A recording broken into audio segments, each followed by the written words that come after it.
Sun travels வடமாகாணத்தில் சட்டபூர்வமான அனுமதியுடன் இயங்குகின்ற visa consultants and ticket agent. உங்கள் பெறுமதியான கடவுச்சீட்டுகள், ஆவணங்கள் போன்றவற்றுக்கு பாதுகாப்பான அனுமதி பெற்ற நிறுவனம் சன் டிராவல்ஸ்.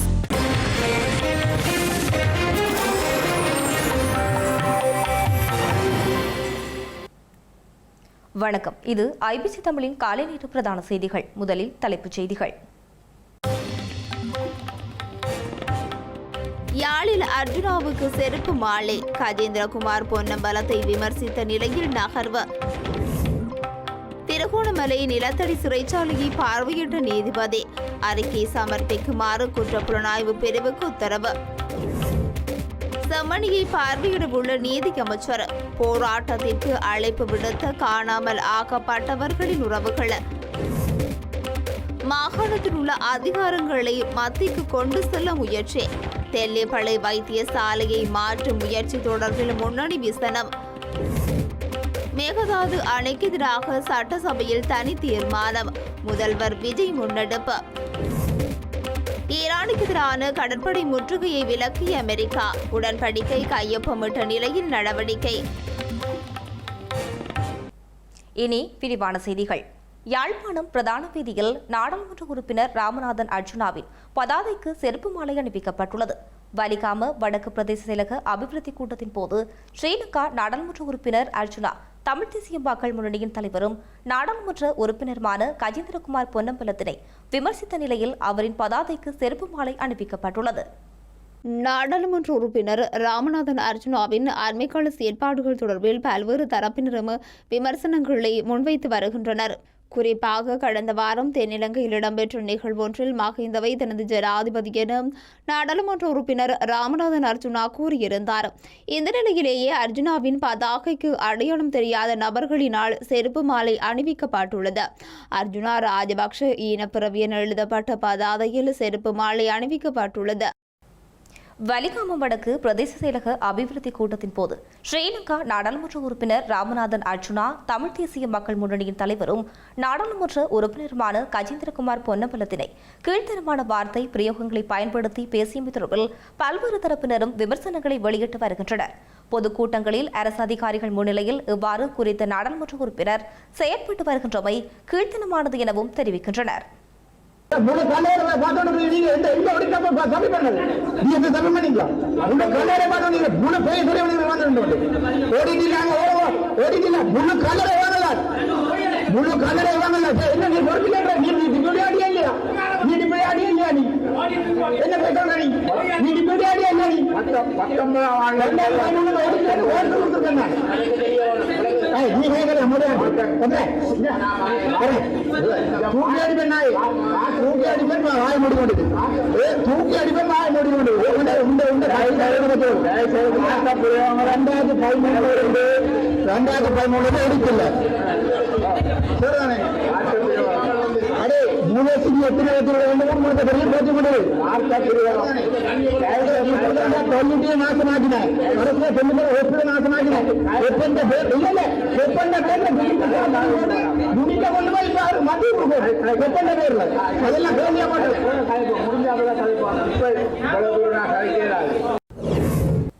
திருகோணமலை கடற்படை முகாமில் அமைந்துள்ள கன்சைட் எனப்படும் நிலத்தடி சிறைச்சாலையினை திருகோணமலை நீதவான் நீதிமன்ற நீதிபதி எம் சம்சுதீன் நேரில் சென்று பார்வையிட்டு கள ஆய்வு மேற்கொண்டுள்ளார். திருகோணமலை கடற்படை முகாமில் அமைந்துள்ள கன்சைட் எனப்படும் நிலத்தடி சிறைச்சாலையில் கடந்த காலத்தில் பலர் கடத்தப்பட்டு சித்திரவதை செய்யப்பட்டு காணாமல் ஆக்கப்பட்டிருந்தனர். இந்த நிலையில் கொழும்பில் 11 இளைஞர்களை கடத்தி காணாமல் ஆக்கப்பட்ட சம்பவம் மற்றும் பலரை கடத்தி சித்திரவதை செய்தமை உள்ளிட்ட குற்றச்சாட்டுகள் தொடர்பாக தொடரப்பட்டுள்ள வழக்கு விசாரணையில் ஒரு பகுதியாகவே திருகோணமலை நீதிபதி நிலத்தடி சிறைச்சாலையை பார்வையிட்டுள்ளார். இதன்போது குற்றப்புலனாய்வு திணைக்களம் நிலத்தடி சிறைச்சாலை தொடர்பான விசாரணைகளை தொடர்ந்து முன்னெடுக்க வேண்டும் என்றும் அதன் முன்னேற்றம் குறித்த அறிக்கையை 3 நாட்களுக்குள் நீதிமன்றத்தில் சமர்ப்பிக்க வேண்டும் என்றும் நீதவான் உத்தரவிட்டார். மேலும் விசாரணைகளில் ஏற்பட்டுள்ள முன்னேற்றம் குறித்து மேலதிக அறிக்கையில் சம்பந்தப்பட்ட இடத்தின் காணொலி பதிவுகளையும் புகைப்படங்களையும் இணைத்து சமர்ப்பிக்குமாறும் குற்றப்புலனாய்வு திணைக்களத்திற்கு அவர் பணிப்புரை விடுத்துள்ளார். மாகாணத்தில் உள்ள அதிகாரங்களை மத்திய அரசாங்கத்துக்கு கொண்டு செல்வதில் தேசிய மக்கள் சக்தி அரசாங்கம் முனைப்புடன் செயற்பட்டு வருவதாக தமிழ் தேசிய மக்கள் முன்னணியின் தலைவரும் நாடாளுமன்ற உறுப்பினருமான கஜேந்திரகுமார் பொன்னம்பலம் தெரிவித்துள்ளார். இதன் ஒரு கட்டமாகவே தெல்லிப்பளை ஆதார வைத்தியசாலையை மத்திய அரசாங்கத்தின் கீழ் கொண்டு செல்லும் முயற்சிகள் முன்னெடுக்கப்படுவதாக யாழ்ப்பாணத்தில் நேற்று மாலை இடம்பெற்ற ஊடக சந்திப்பில் தெரிவித்துள்ளார். மாகாண சபைகள் சம்பந்தமாக எங்களுக்கு இருக்கிற விமர்சனமே அரசாங்கம் திட்டமிட்டு மாகாண சபைக்கு கீழே இருக்கக்கூடிய அனைத்து விடயங்களுக்கு நிதிகள் வழங்காமல் அதை திட்டமிட்டு தோற்கடிக்க பண்ற ஒரு கொள்கையை வகுத்து அந்த மாகாண சபையிலே தேவையில்லை என்ற ஒரு நிலைமையை திட்டமிட்டு உருவாக்குறது தான் இதுக்கு முதல் இருந்த அரசாங்கங்களுடைய செயல்பாடாக இருக்கின்றது. பள்ளிக்கூடங்கள் சம்பந்தமாகவும் வைத்தியசாலைகள் சம்பந்தமாகவும் அது அவர்களுடைய தீவிர கொள்கையாக இருக்கிறதால் அது அனைத்துமே தங்களுடைய கண்ட்ரோலுக்குள்ள மத்திய கொண்டு போய் முழுக்க மத்தியுடைய விருப்பத்தின் பிரகாரம் அதுக்குள்ள இருக்கக்கூடிய நிர்வாகத்தில் இருக்கக்கூடிய அனைவரும் தங்களுக்கு விசுவாசமாக வரணும் என்றதான் அவர்களுடைய நோக்கம். அவை திட்டமிட்டு அதை செய்யணும். இது மாகாண சபைக்கு ஒரு ஒற்றையாட்சியிலே இருக்கிறபடியால் மாகாண சபைக்கு போதிய அதிகாரம் இல்லை. மாறாக அது முழுக்க மத்தியில தங்கி இருக்கிற ஒரு நிலையில தான் அந்த மாகாண சபை என்ற மாயை வச்சுக்கொண்டு ஏதோ இருக்கிறது மாதிரி காட்டிக்கொண்டு ஆனா உண்மையிலே அவர்களுக்கு இருக்கிற அதிகாரங்களை அந்த மாகாணத்துக்கு மேலே அவர்களுக்கு இருக்கக்கூடிய அந்த ஆதிக்கத்தை வச்சுக்கொண்டு தான் அது திட்டமிட்டு தோற்கடிக்க பண்ணுறதுக்குரிய வேலையும் நடக்குது. அப்போ இன்றைக்கு இந்த உண்மையை விளங்கி கொள்ளாமல் இன்றைக்கு அங்கட மக்கள் ஏமாற்றப்படுறதுக்கான நிலைமை தான் இன்றைக்கு உருவாகி இருக்கு. தெல்லிப்பளை வைத்தியசாலையை முழுமையாக பேஸ் ஹாஸ்பிட்டலை முழுமையாக மத்திக்குள்ளே கொண்டு போகிறதுன்றது இந்த பற்றாக்குறைகளை மக்களை ஏமாற்றி அதை பயன்படுத்தி மத்திக்குள்ள எல்லாத்தையும் சுரண்டத்துக்கான ஒரு அணுகுமுறையாகத்தான் இருக்கே தவிர கடைசி வரைக்கும் பாதிக்கப்பட்ட அந்த பேஷண்ட்ஸுக்குரிய தீர்வுகளை கொடுக்கிற நோக்கத்தோட அல்ல என்றதை நாங்கள் தெளிவாக சொல்றோம். அப்படி உண்மையிலே அவர்களுடைய நோக்கம் நேர்மையாக இருக்கிறது என்றால் டீச்சிங் ஹாஸ்பிட்டலுக்கு செய்ய வேண்டியதை உடனடியாக அவர்கள் செய்யலாம். இந்த உண்மையை வைத்தியர் ஸ்ரீபவானந்த ராஜாக்கு நன்றாக தெரியும். இன்றைக்கு அவருடைய அரசாங்கத்துக்கு யாழ்ப்பாணத்தை ஒரு நேஷனல் ஹாஸ்பிட்டல் ஆக்குற நோக்கம் இல்லை. மாறாக அனுராதபுரத்தை வடமாகாணத்துக்குரிய வடக்குக்குரிய ஒரு பிரதேசமாக கருதி அனுராதபுரத்தை தான் பலப்படுத்துறதை விரும்புகிறார்களே தவிர யாழ்ப்பாணத்தை ஒரு நேஷனல் ஹாஸ்பிட்டல் ஆக்குறதுக்கு விரும்புகிறார்கள் இல்லை என்றது அவர்கள் நன்றாக தெரியும். யாழ்ப்பாணம் செம்மணி மனித புதைக்குழி விவகாரத்தில் சர்வதேச கண்காணிப்புடன் கூடிய நீதியை வலியுறுத்தி கவனஈர்ப்பு போராட்டத்துக்கு அழைப்பு விடுக்கப்பட்டுள்ளது. வடக்கு கிழக்கு வலிந்து காணாமல் ஆக்கப்பட்டவர்களின் உறவினர்களின் சங்கம் இன்று வெள்ளிக்கிழமை பிற்பகல் இந்த போராட்டத்துக்கான அவசர அழைப்பை விடுத்துள்ளது. ஸ்ரீலங்கா நிதியமைச்சர் ஹர்ஷன நாணயக்கார இன்று பிற்பகல் 3 மணியளவில் செம்மணி மனித புதைக்குழியினை பார்வையிடவுள்ளார். இந்த நிலையிலேயே பிற்பகல் 2 மணிக்கு வடக்கு கிழக்கு வலிந்து காணாமல் ஆக்கப்பட்டவர்களின் உறவினர்களின் சங்கத்தினால் போராட்டம் திட்டமிடப்பட்டுள்ளது. செம்மணி மனித புதைக்குழி அகழ்வு மற்றும் தடவியல் விசாரணைகளுக்கு சர்வதேச தரப்பினரின் நேரடி பங்கேற்பு உறுதி செய்யப்பட வேண்டும் என கோரி இந்த போராட்டம் முன்னெடுக்கப்படவுள்ளது. செம்மணி மனித புதைக்குழியிலிருந்து பாரிய உலோகத்துண்டு ஒன்று அடையாளம் காணப்பட்டுள்ளது. செம்மணி புதைகுழியின் 3ஆம் கட்ட அகழ்வு பணியின் 28ஆம் நாள் அகழ்வு பணிகள் நேற்றைய தினம் வியாழக்கிழமை நடைபெற்றது. இதன்போது ஒரு குழந்தையின் எண்புக்கூடு உட்பட 5 எண்புக்கூடுகள் அகழ்ந்தெடுக்கப்பட்டுள்ளன. அத்துடன் 7 எண்புக்கூடுகள் அடையாளம் காணப்பட்டுள்ளன. சான்று பொருட்களாக சிறு பாசிமணி துண்டு, கைவழிகள், ஆணிகள், பிளாஸ்டிக் என்பன மீட்கப்பட்டுள்ளன. இதேபோல பாரிய உலோக துண்டு ஒன்றும் அடையாளம் காணப்பட்டுள்ள நிலையில் அதற்குள் எண்புக்கூடுகள் காணப்படுவதனால் அதனை சுத்தப்படுத்தும் பணிகள் இடம்பெற்று வருகின்றன. அதன் அடிப்படையில் இதுவரையிலான அகழ்வு பணிகளின் போது 387 எண்புக்கூடுகள் அடையாளம் காணப்பட்டுள்ள நிலையில் அவற்றில் 367 எண்புக்கூடுகள் அகழ்ந்தெடுக்கப்பட்டுள்ளன. யாழ்ப்பாணத்திலிருந்து இந்தியாவுக்கு தங்கம் கடத்த முற்பட்ட குற்றச்சாட்டில் கைது செய்யப்பட்ட 8 பேரையும் எதிர்வரும் திங்கட்கிழமை வரை சுங்க திணைக்கள அதிகாரிகளின் கட்டுப்பாட்டில் வைத்து விசாரணை செய்ய மல்லாகம் நீதிமன்றம் அனுமதி அளித்துள்ளது. காங்கேசந்துறையிலிருந்து நாகப்பட்டினத்திற்கு புதன்கிழமை பயணிக்க இருந்த இந்திய பிரஜைகள் 2 உடைமையிலிருந்து தலா 100 கிராம் தங்கக்கட்டிகள் மீட்கப்பட்டுள்ளன. அதனைத் தொடர்ந்து பயணிகளை சோதனைக்குட்படுத்திய வேளை சந்தேகத்திற்கிடமான 26 பயணிகளை சுங்க திணைக்கள அதிகாரிகள் கைது செய்தனர். கைது செய்யப்பட்ட 26 பேரிடமும் மேலதிக விசாரணைகளை முன்னெடுத்த சுங்க திணைக்கள அதிகாரிகள் அவர்களை யாழ் போதனா வைத்தியசாலையில் அனுமதித்து ஸ்கேன் எனப்படும் வருடி பரிசோதனையை மேற்கொண்டனர். அதன்போது 6 பேரின் உடலினுள் தங்கக்கட்டி தங்கக்கட்டிகள் காணப்பட்ட நிலையில் அவர்களை தமது காவலில் எடுத்த சுங்க திணைக்கள அதிகாரிகள் ஏனைய 20 பேரையும் விசாரணைகளின் பின்னர் விடுவித்தனர். இதனையடுத்து தங்கக்கட்டிகளை விளங்கிய நிலையில் போதனா வைத்தியசாலையில் அனுமதிக்கப்பட்டுள்ள 6 பேரையும் தமது காவலில் சிகிச்சை பெற சுங்க திணைக்கள அதிகாரிகள் மல்லாகம் நீதிமன்றில் அனுமதி கோரிய நிலையில் அதற்கு அனுமதி வழங்கப்பட்டுள்ளது. அத்துடன் தங்கக்கட்டிகளை உடமையில் வைத்திருந்த இருவரையும் மல்லாகம் நீதவான் நீதிமன்றத்தில் முற்படுத்திய சுங்க திணைக்கள அதிகாரிகள் அவர்களை எதிர்வரும் திங்கட்கிழமை வரையில் தமது காவலில் வைத்து விசாரணை செய்ய நீதிமன்றத்தில் அனுமதி கோரிய நிலையில் நீதிமன்றம் அனுமதி வழங்கியுள்ளது. கைது செய்யப்பட்டுள்ள 8 பேரில் 2 இலங்கை பெண்களும் 6 இந்திய ஆண்களும் உள்ளடங்குகின்றமை குறிப்பிடத்தக்கது. புதிய மக்கள் முன்னணியின் தலைவர் சுயஸ்வர பண்டாரவை எதிர்வரும் ஜூலை மாதம் 1ஆம் தேதி வரை விளக்கமறியல் வைக்குமாறு கோட்டை நீதவான் நீதிமன்றம் உத்தரவிட்டுள்ளது. 2 அரசு நிறுவனங்களில் ஒரே நேரத்தில் வேதனம் பெற்ற குற்றச்சாட்டுக்கு அமைவாக மத்திய குற்றப்புலனாய்வு பிரிவினரால் நேற்று கைது செய்யப்பட்ட அவர் நீதிமன்றத்தில் முன்னிலைப்படுத்தப்பட்டிருந்த நிலையில் விளக்கமறியலில் வைக்கப்பட்டுள்ளார். இவர் கடந்த 2022ஆம் ஆண்டு முன்னாள் ஜனாதிபதி கோட்டாபய ராஜபக்சவின் செயலாளராக பணியாற்றியுள்ளார்.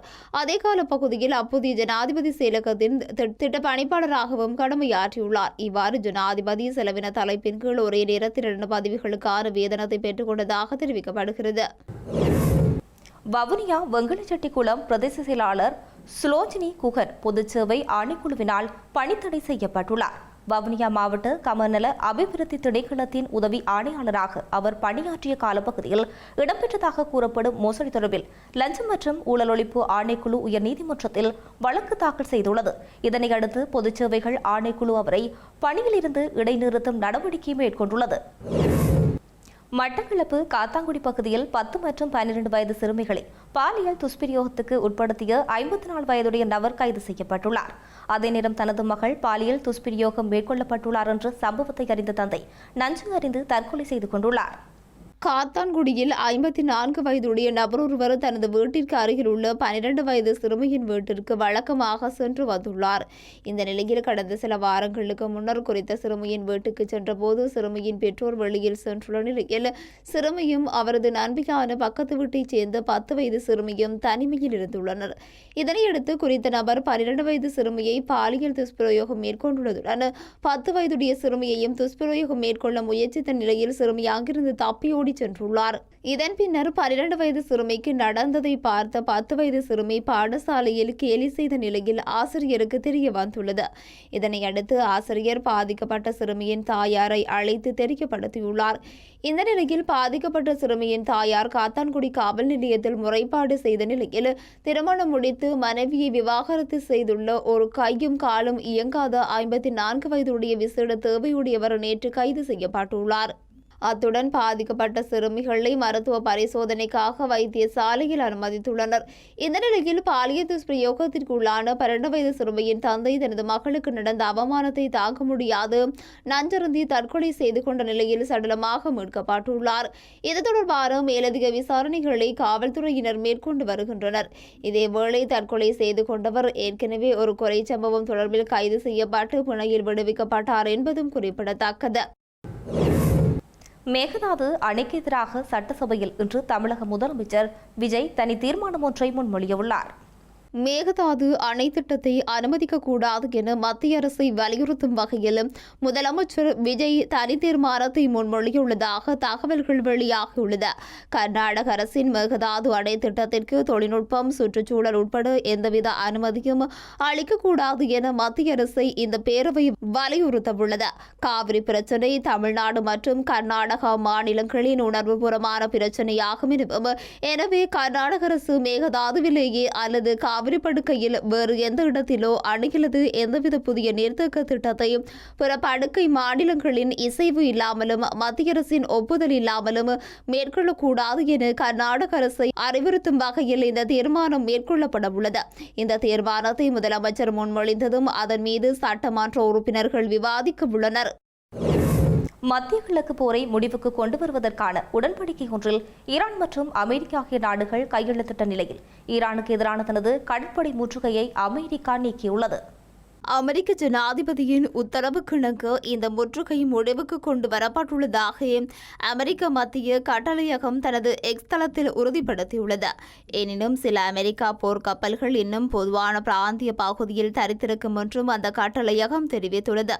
இந்த நிலையில் தனக்கு வேறுபட்ட கருத்து இருந்த போதிலும் அமெரிக்காவுடனான இந்த உடன்படிக்கைக்கு தான் ஒப்புதல் அளித்துள்ளதாக ஈரானின் உச்ச தலைவர் மொஜ்தபா கமேனி குறிப்பிட்டுள்ளார்.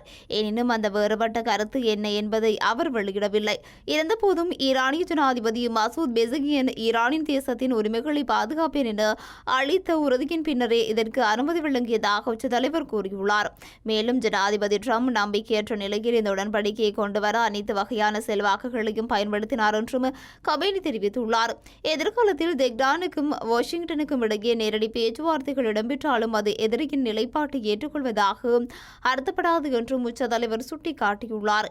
ஈரான் அதியுச்ச தலைவராக பதவியேற்ற பின்னர் பொதுவெளியில் தோன்றாத அவர் ஈரான் அமெரிக்கா சமாதான உடன்படிக்கை குறித்து அவர் கருத்து வெளியிடுவது இதுவே முதன்முறையாகும். செய்திகளின் நிர்வாகம் மீண்டும் தலைப்புச் செய்திகள். யாழில் அர்ஜுனாவுக்கு செருப்பு மாலை, கஜேந்திரகுமார் பொன்னம்பலத்தை விமர்சித்த நிலையில் நகர்வு. திருகோணமலை நிலத்தடி சிறைச்சாலையை பார்வையிட்ட நீதிபதி அறிக்கை சமர்ப்பிக்குமாறு குற்றப்புலனாய்வு பிரிவுக்கு உத்தரவு.